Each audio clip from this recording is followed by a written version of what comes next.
Assalamualaikum semuanya. Perkenalkan, nama saya Ade Taufik Nurrohman. Saya dari Prodi Pendidikan Vokasional Teknik Elektronika, Fakultas Teknik Angkatan 2020. Tujuan saya membuat video ini yaitu untuk memenuhi tugas akhir dari mata kuliah perkembangan peserta didik yang diampu oleh Ibu Dr. Anda Yenina Akmal M. Hum. Pada video kali ini, saya akan membahas perkembangan bahasa pada anak.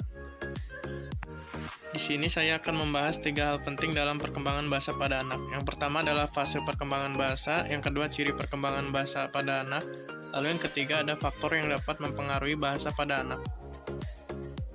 Dalam fase-fase perkembangan bahasa pada anak, menurut M. Schuyler-Likens, yang pertama adalah fase pralinguistik di usia 0-11 bulan. Disebut dengan periode prelingual atau pralinguistik karena anak belum dapat mengucapkan bahasa ucapan seperti yang diucapkan orang dewasa, dalam artian belum mengikuti aturan-aturan bahasa yang berlaku.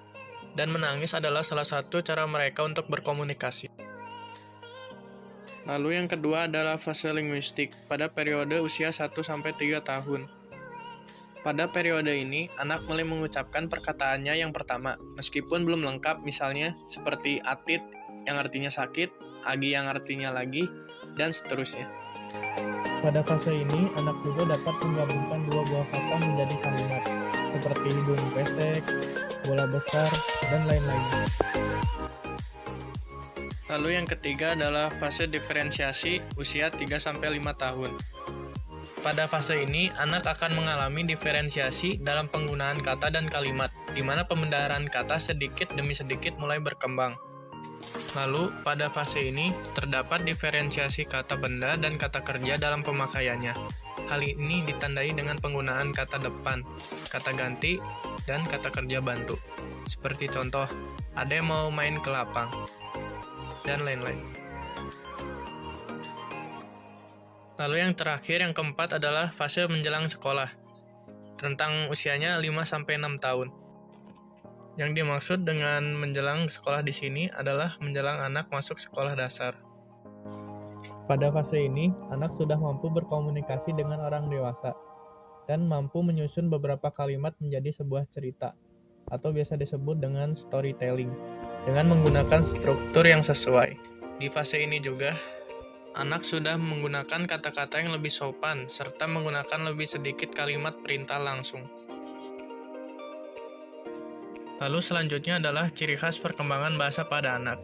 Yang pertama, kosakata meningkat lumayan cepat karena anak melakukan face mapping, atau anak sudah dapat menyerap makna kata baru setelah mendengarnya 1 atau 2 kali dalam percakapan.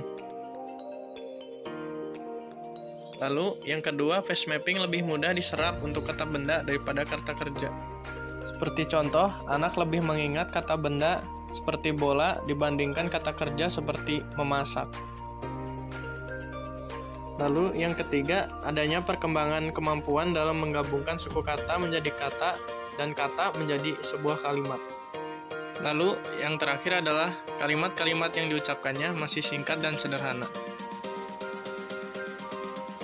Faktor yang dapat mempengaruhi bahasa pada anak. Yang pertama adalah faktor lingkungan, kedua adalah faktor budaya, ketiga adalah inteligensi, dan keempat kondisi fisik.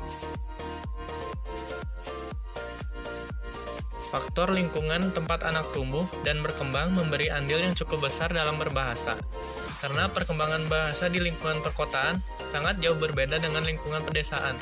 Begitu pula perkembangan bahasa di daerah pantai, pegunungan, dan daerah-daerah terpencil dan di kelompok sosial yang lain. Karena biasanya orang kota jarang memperhatikan anaknya, walaupun sebagian juga ada yang memperhatikan anaknya. Padahal anak butuh kasih sayang dan perhatian dari orang tuanya agar anak dalam perkembangan bahasa akan lebih pesat berkembangannya. Lalu, faktor budaya. Faktor budaya lumayan mempengaruhi perkembangan bahasa pada anak.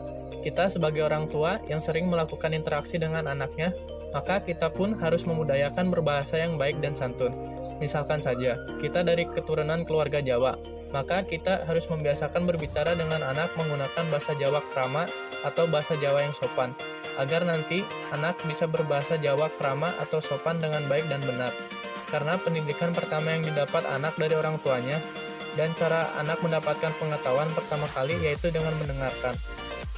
Maka ketika kita sering mengajak bicara anak, kita menggunakan bahasa yang sopan, pastinya anak tersebut akan mengikuti cara kita berbicara dan berkomunikasi.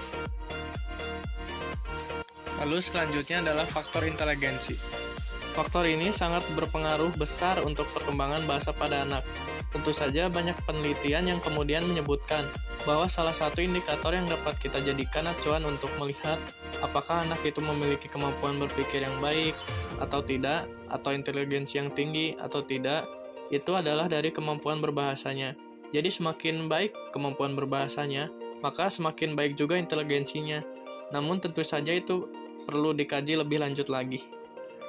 Lalu yang terakhir adalah kondisi fisik. Di sini dimaksudkan untuk kondisi kesehatan anak.